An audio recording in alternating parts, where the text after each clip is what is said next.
Baldurs Gate 3 is absolutely unhinged. A lot of people are playing Baldurs Gate 3. I mean, a lot. Never would I have guessed that a D&D fantasy-esque simulator would be this mainstream popular. But you see, once you experience the freedom that Baldurs Gate 3 gives you, it's kind of easy to see why. No, I'm not just talking about the elaborate freedom and how one can, well, get down with all your party members. Baldurs Gate 3 somehow captures the freedom that one has in Dungeons & Dragons better than really any other fantasy game or Dungeons & Dragons-esque game I've ever played in this type of genre. So that's why today we're going to be taking a look at some of the funniest, wildest, and really most obscure things that you can do in Baldurs Gate 3.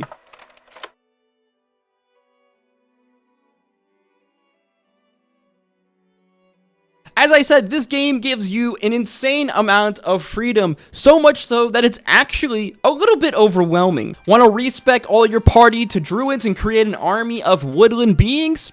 Yeah, you could do that. Oh, what's this? A tough boss encounter ahead? Not to worry, gravity is the great equalizer. Not a strategist or a fan of combat? Good thing that you could basically talk or magically enchant your way through really most combat scenarios or encounters that you come across. Oh, and just to note, some mild spoilers ahead. Like, this game is so crazy and in-depth. Did you know that you could turn a backpack, just an ordinary backpack, into like a C4 explosive satchel charge? This was one of the first things that I wanted to try in this game. So if you didn't know, you can throw things in Baldurs Gate 3, from weapons to equipment to other creatures and even other characters. If your character is strong enough to pick it up, they can most likely throw it for damage. Now, people very quickly figured out some of the most optimal ways to use the throw action, whether it's by ambushing a group of enemies with a powder keg barrel, or the classic toss a barrel of oil and then light it on fire. But did you know that you can actually turn a backpack into a tiny, I say tiny,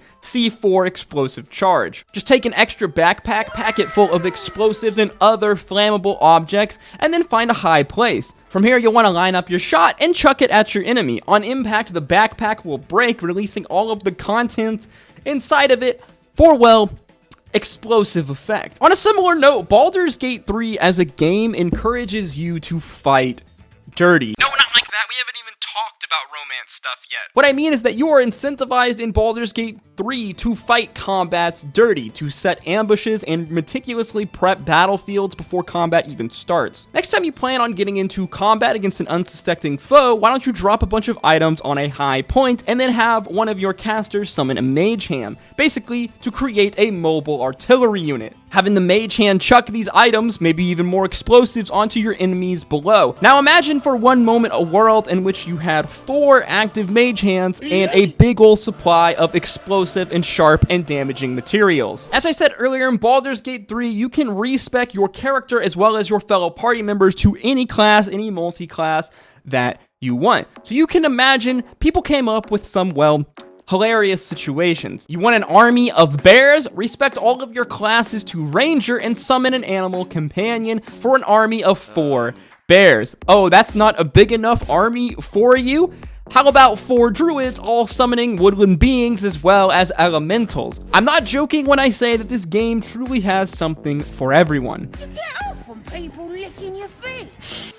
I think one of the things that really blows my mind, like with Baldurs Gate 3, is the level of detail in the game. Not just like visually, but like in the mechanics and how they interact with one another. For example, during your journey, you're most likely going to encounter these vents, these trap vents. Instead of disarming these traps like you probably did to get past them and probably still do in your game, you can just take basically like any object and place it over the trap, and that just completely bypasses it. Like, this level of detail and interaction between spells and abilities and the environment, it basically makes like spells and abilities like 2 or 3 times better than they normally would be. Let's take a spell like Silence, for example, which makes like an area where no sound can be heard. This is normally done to stop spells being cast because they can't utter the spells. There's no sound. However, because there's no sound, this also allows you to like set off massive explosions within the silent circle and not alert the extra enemies outside of the circle. A lot of these environment things you figure out naturally. Like, I'm sure you probably figured out that you can stack these boxes that you find like early on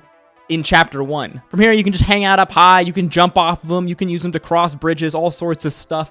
But also, you get free high ground advantage just from being on top of a stack of 3 of these boxes. So basically that means if you're a rogue and your party constantly has 3 of these boxes and you're able to build this tower, you just get free advantage, which means free sneak attack bonus forever. If you really want to be toxic and be hilarious, you could cast the grease spell on yourself while you're standing on top of the boxes, which basically makes it where you fall prone. But see, the thing is, if you're shooting from a lower ground into a higher ground in Baldur's Gate 3, and the character on the higher ground is prone, you can't hit them at all. So basically, you could do this cycle of like stand up, attack with the advantage, and then fall, and then you're prone and you can't get hit back. This is just like the tip of the iceberg in like all of these interactions in Baldur's Gate 3.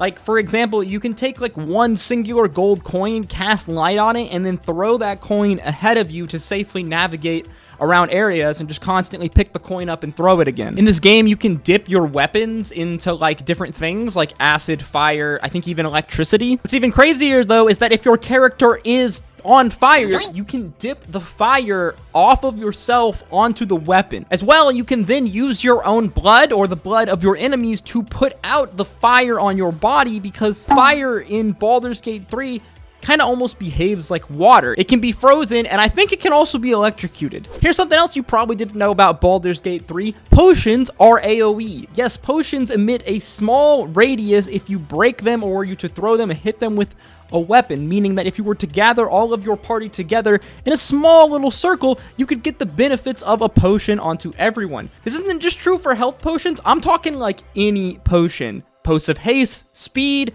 like hill giant strength, invisibility, basically anything. This instantly makes your one potion like 4 times better value because you can get it hypothetically on everyone if you can set that up. That value is absolutely insane in the long run in this game. This is really just a small like handful of ways and things that you can do in Baldur's Gate 3. The freedom that Larian Studios gives you in this game is absolutely insane.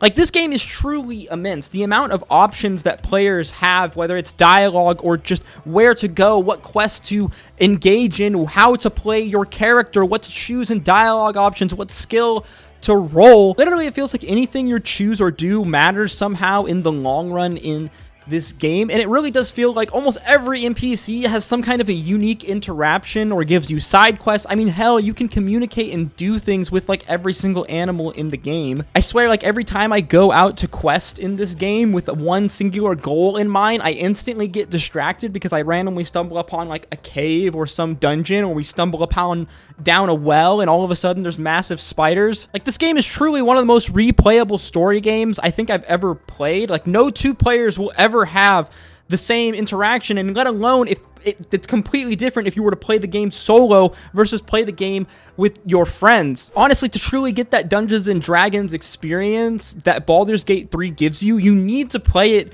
with friends, because it just leads for these, well, absolute stupid chaotic moments. No. A bedroll. Can we rest it? You? It's Whether you're like a tactical strategy nerd, a roleplay and story fiend, or like a Djinn dating simulator enjoyer, Baldur's Gate 3 literally has something for everyone, and it feels like every day I find something new to love about this game. Let me know in the comments down below any other like funny, weird, or odd, unknown interactions and things that you've seen in Baldur's Gate 3, as well like other weird, funny class ideas like 5 druids having an elemental and animal companion army, because I absolutely love just silly, stupid shit like this. As well, if you enjoyed the video, learned something new, make sure you like, comment, and subscribe. Let me know in the comments down below if you guys want to see more Baldur's Gate 3 content. As always, friends, thank you so much for supporting me. I hope to see you in the next one. Stay safe out there. Happy adventuring. Until next time, peace, love, adu.